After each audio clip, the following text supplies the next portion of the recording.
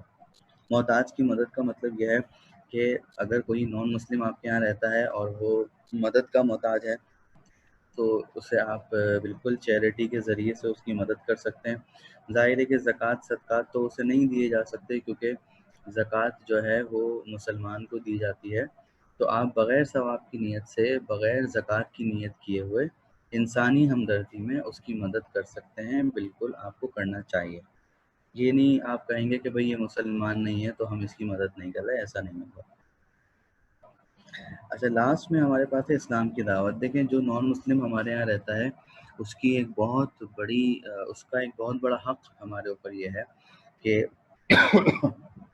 ہم اسے اسلام کی دعوت دیں، اور ہم اس کے ساتھ اس طریقے سے رہیں کہ وہ ہمیں دیکھ کر ہماری جو حرکتیں ہیں ان کو دیکھ کر وہ اسلام کے قریب آئے اور مسلمان ہونے کی کوشش کرے، اور اس کے دل میں بھی یہ شوق پیدا ہو کہ یار میں بھی مسلمان ہو جاؤں. ٹھیک ہے، تو یہ ہیں اس غیر مسلم کے حقوق جو آپ کے یہاں رہتا ہے. اب یہ کون آ گیا؟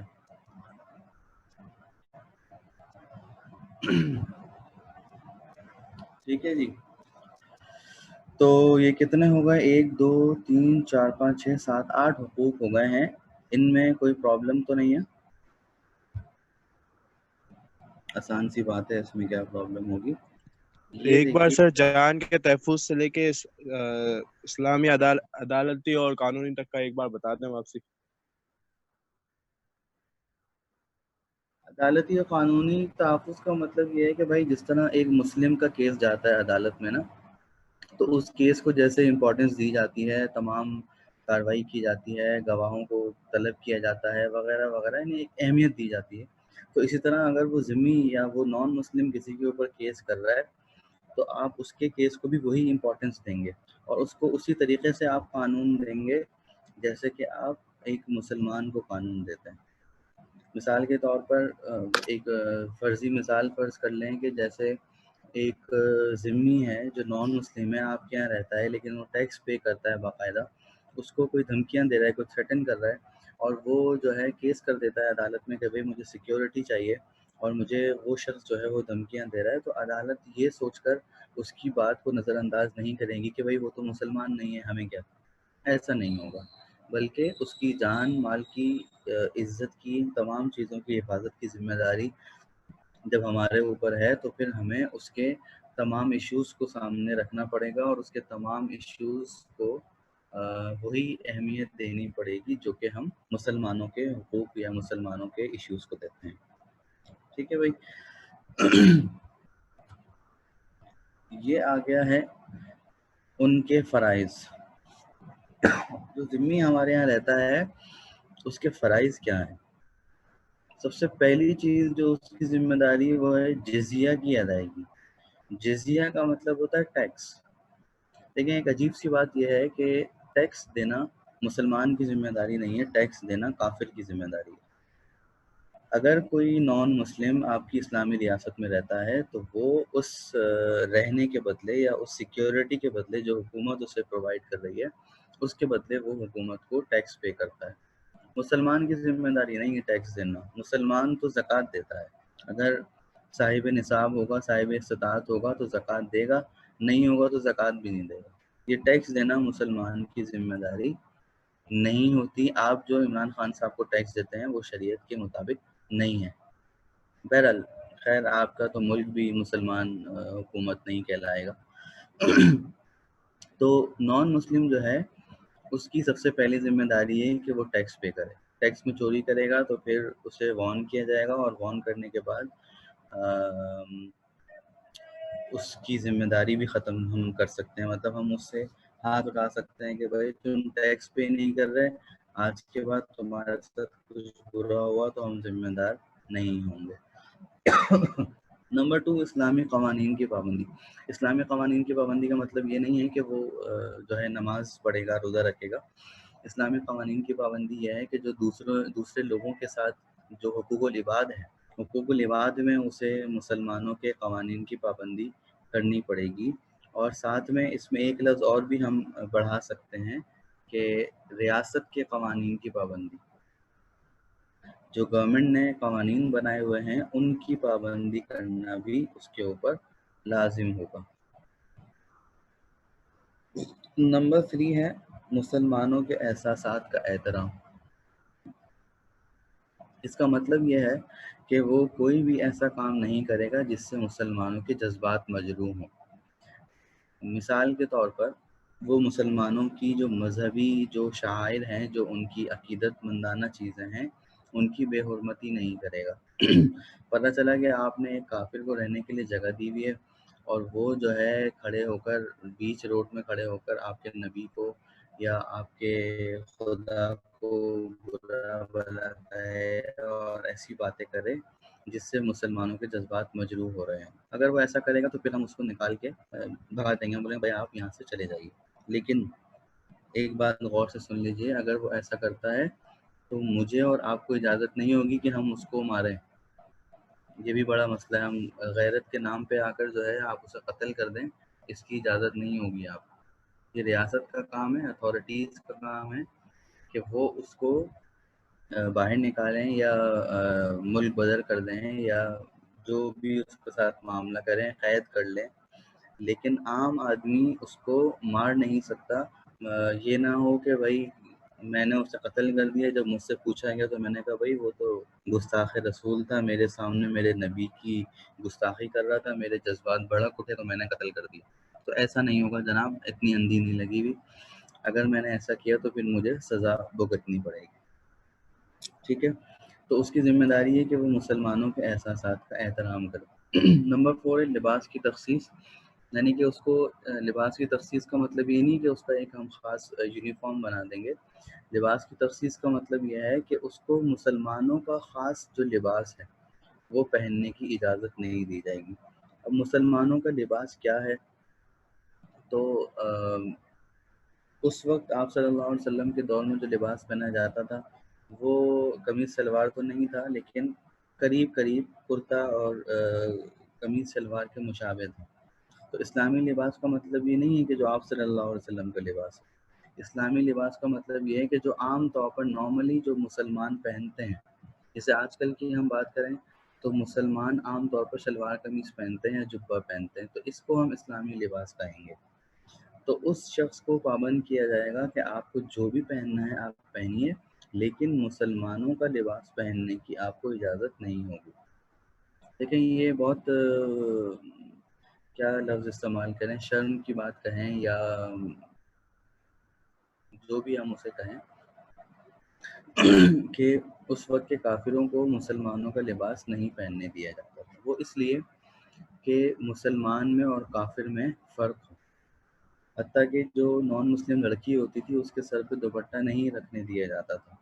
آپ نے وہ مشہور واقعہ سنا ہوگا حضرت عمر رضی اللہ تعالیٰ عنہ کا. انہوں نے ایک باندی کو جو نان مسلم تھی اس کو دیکھا کہ وہ دوپٹہ پہنے میں جا رہی تھی. آپ نے اس کو بلایا اور اس کا دوپٹہ سر سے اتار دیا اور کہا کہ یہ ہماری عورتوں کی عزت ہے کہ ہماری عورتوں کی ایک شان ہے، تمہیں اس کو سر پہ اوڑھنے کی اجازت نہیں ہے۔ تو آج کل ظاہر ہے کہ ایسا نہیں ہو سکتا، کیونکہ جو مسلمان ہیں وہ خود ہی اپنا مسلمانوں والا لباس نہیں پہنتے ہیں، تو تخصیص ایک جو ہے وہ امتیاز ہو ہی نہیں سکتا ہے۔ لیکن پھر بھی اگر دارالاسلام ہو، اسلامی حکومت قائم ہو، تو ہم یہاں پر رہنے والے ہر کافر کو اس بات کا پابند بنائیں گے کہ اس کو جو لباس اختیار کرنا ہے وہ کرے، اجازت ہے، لیکن مسلمانوں کا جو لباس ہے وہ خاص طور پر وہ نہیں پہنے گا، تاکہ شائبہ نہ ہو، تاکہ جو ہے وہ مکس اپ نہ ہو۔ اور اس میں تھوڑی سی سیکیورٹی بھی ہے ہمارے لیے، وہ یہ ہے کہ اگر وہ غلط ارادے سے یہاں آیا ہوا ہے تو ہم اسے پکڑ لیں گے، کیونکہ ایسی بھی بہت سی مثالیں ہم نے دیکھی ہیں کہ جو نان مسلمانوں کی ریاست میں آتا ہے، اسلام کو بہت گہرائی میں جا کے سیکھ لیتا ہے، اور پھر وہ اسلامی مذہبی رہنما بن کے بیٹھ جاتا ہے، ٹھیک ہے نا، مسجد کے امام بن جاتے ہیں اور مسلمان نہیں ہوتے۔ تو جب آپ اس کو شروع سے ہی مسلمانوں کا لباس تک پہننے نہیں دیں گے تو وہ پھر اس طرح کی حرکتیں نہیں کر سکے گا، ٹھیک ہے جی۔ آخر میں آپ دیکھیے لکھا ہوا ہے اپنے مذہب کی تبلیغ۔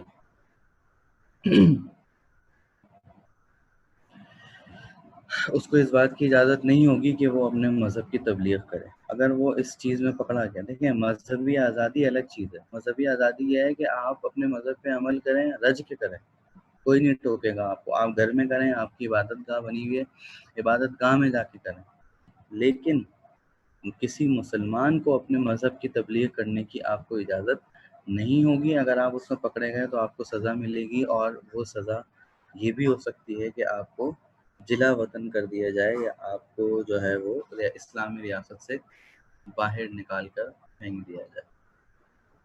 تو آپ نے حقوق دیکھ لیے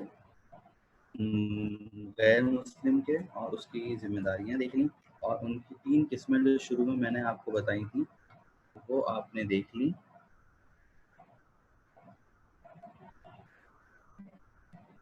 تو ہم نے جو ہے آج یہی کچھ پڑھنا تھا۔ سب سے پہلے ہم نے کیا پڑھا، میں ذرا جلدی سے اس کا ریویو دے دوں، آپ کو کنکلوڈ کر دوں جلدی سے۔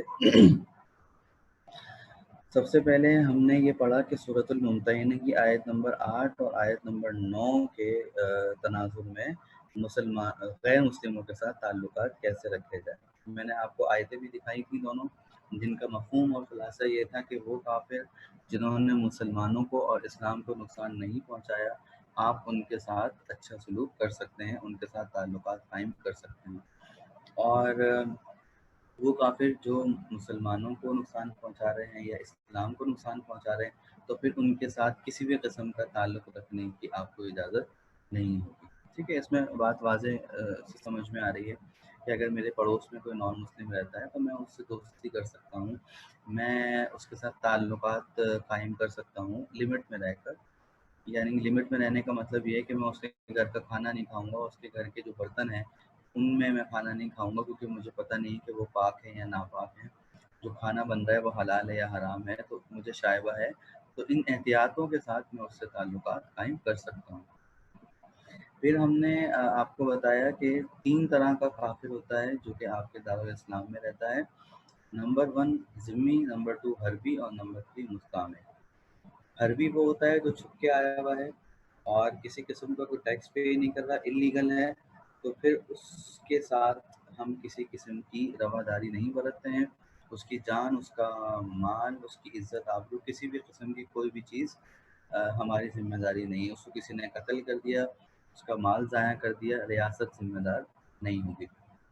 نمبر 2 ہے مستعمن، جو کہ وقتی طور پر آتا ہے، اور وقتی طور پر آنے کا مطلب یہ ہے کہ جتنی دیر کے لیے اجازت لے کے وہ آیا ہوا ہے اتنی دیر تک اس کی جان مال کی حفاظت کرنا ہماری ذمہ داری ہوگی، اور اس کے بعد ہماری ذمہ داری نہیں ہوگی، ٹھیک ہے۔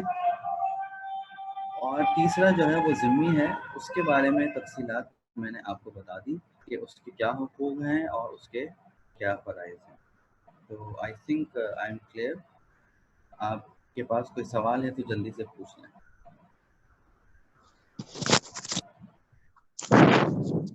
سر یہ مستعمن جو ہوتے ہیں وہ ایک لمیٹڈ ٹائم پیریڈ کے لیے ہوتے ہیں، تو جو ذمی کے حقوق ہیں اس وقت کے لیے جب تک مستعمن کسی وہ دارالاسلام میں ہے تو اس کے بھی سیم ہی حقوق لائک ہوں گے. بالکل بالکل ایسے ہی ہوگا کہ جتنے ٹائم کے لیے اس نے اجازت لی ہے تو اس کو وہی حقوق دیے جائیں گے جو کہ ذمی کو دیے جاتے ہیں. اور سر دارالاسلام سمپل کوئی بھی اسلامک اسٹیٹ یا کوئی بھی اسلامک کنٹری کو کہا جا سکتا ہے. دارالاسلام اس سے کہا جائے گا جہاں پر اسلامی حکومت قائم ہو، اسلام کی رٹ چلتی ہو، جو کہ آج کے دور میں دنیا میں کہیں پہ بھی نہیں ہے. صحیح سر، تھینک یو. سر جی سر وہ جس ملک سے آ رہا ہے اس نے وہاں سے ویزا وزٹ لگوایا تھا، تو سر وہ اس کو یہاں پر آ کے دوبارہ ٹیکس دینا پڑے گا؟ کیونکہ جہاں سے اس نے ویزا لگوایا تھا تو وہاں کی جو رہائش ہے وہ بھی تو ٹیکس پے کرے گی نا اسے. وہاں کے جو معاملات ہیں اس کے تو ذمہ دار ہم نہیں ہیں نا. تو سر ہم وہاں تو کی جو وہاں سے جو ٹیکس مطلب جو انہوں نے ویزا لگوایا تو اس کے تھوڑا بہت اکارڈنگ جو پیسے اس طرف مطلب ہماری ریاست میں آتے ہیں تو اس کے بعد بھی اسے ٹیکس پے کرنا ہے. بھائی وہ ٹیکس کس چیز کا پے کر رہا ہے؟ وہ ٹیکس اس چیز کا پے کر رہا ہے کہ میں جب تک آپ کی ریاست میں رہتا ہوں تو میری جان محفوظ رہے، میرا مال محفوظ رہے. تو جتنی دیر وہ یہاں رہے گا ہم اسے یہ ساری سیکیورٹیز پرووائڈ کریں گے نا، تو اس کے بدلے وہ ٹیکس دے رہا ہے. اب وہ وہاں پر کیا دے کے آیا ہے کیا نہیں دے کے آیا یہ وہ جانے، اس کا کام ہے. اوکے.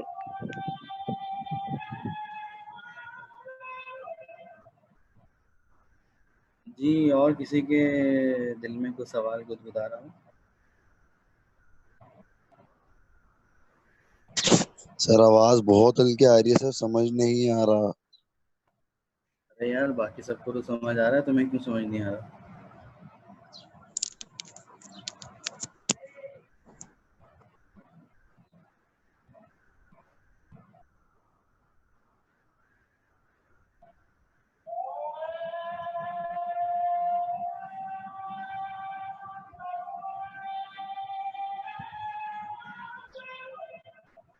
جی اور کہیے، کوئی مسئلہ، کوئی پرابلم، کوئی ٹینشن؟ یہ ہمارا چیپٹر 5 تھا نا. چیپٹر 5 کو آپ دیکھیں گے تو 5.1 اور 5.2 دو اس کے پوائنٹس ہیں. پہلا پوائنٹ یہ ہے کہ سورہ ممتحنہ کی آیت نمبر 8 اور 9 کے تحت ہم غیر مسلموں سے تعلقات کس حد تک قائم کر سکتے ہیں، اور دوسرا پوائنٹ یہ ہے کہ جو نان مسلم ہیں ان کے اسلامی ریاست میں حقوق اور فرائض کیا ہیں. تو یہ دونوں چیزیں آپ نے پڑھ لی ہیں، ان کو اچھے سے ریویو کر لیجئے. انشاءاللہ تعالیٰ اس ٹاپک کے نوٹس میں آپ کو دے دیتا ہوں، کیونکہ میں نے جو آپ کو نوٹس دیے تھے اس میں اس ٹاپک کے نوٹس نہیں تھے. تو آج شام تک یا کل آپ کو میں گروپ میں اس ٹاپک کے نوٹس بھی انشاءاللہ شیئر کر دوں گا، تو آپ کا معاملہ ہو جائے گا حل. سر تو ہم پیپر کی سیٹنگ بتائیں، کیا پیپر سے کیا ڈیسائیڈ ہوا ہے؟ یار ابھی تک کوئی فائنل پالیسی سامنے نہیں آئی ہے. بس ہمیں ایک آگے کلاسز لیجئے، جون کے اینڈ تک کلاسز وائنڈ اپ کرنی ہے. اصل میں کراچی یونیورسٹی کا اپنا بھی کوئی ایجنڈا ابھی تک سامنے نہیں آیا. تو جو کراچی یونیورسٹی کا ایجنڈا آئے گا تو پھر اسی کے مطابق سر آپ کو کیا؟ پیپر میں جی کہیے. سر پیپر میں جو ہے ہمیں آیت کا ترجمہ کلیریفائی کرنا ہے.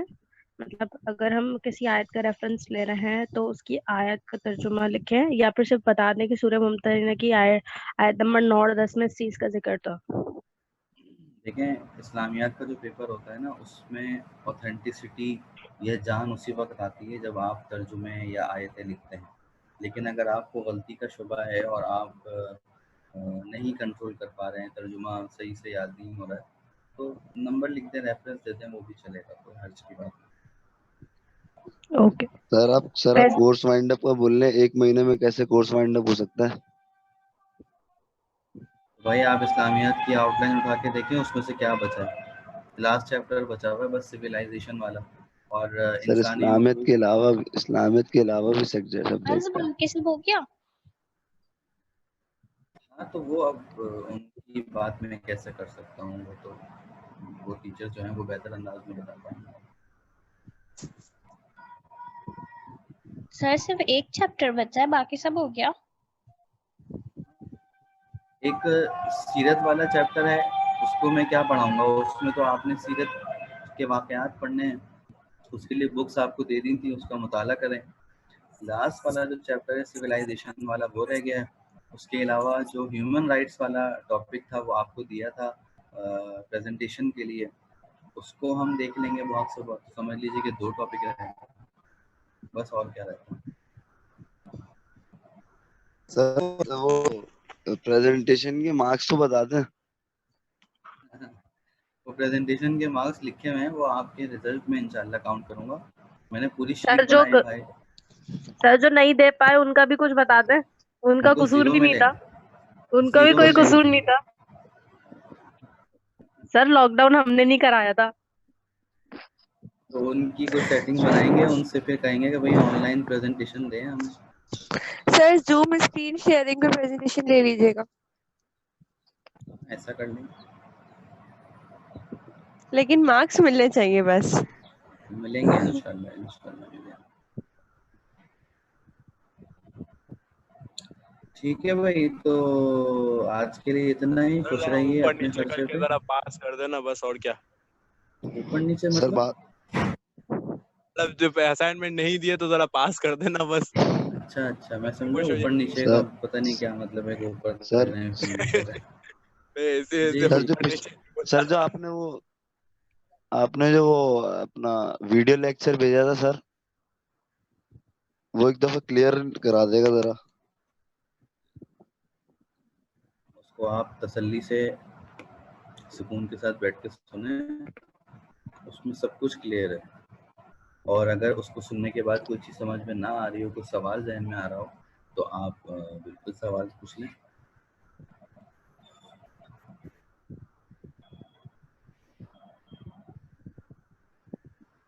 ٹھیک ہے، چلیں جی، خوش رہیے. ملتے ہیں بریک کے بعد. اللہ حافظ.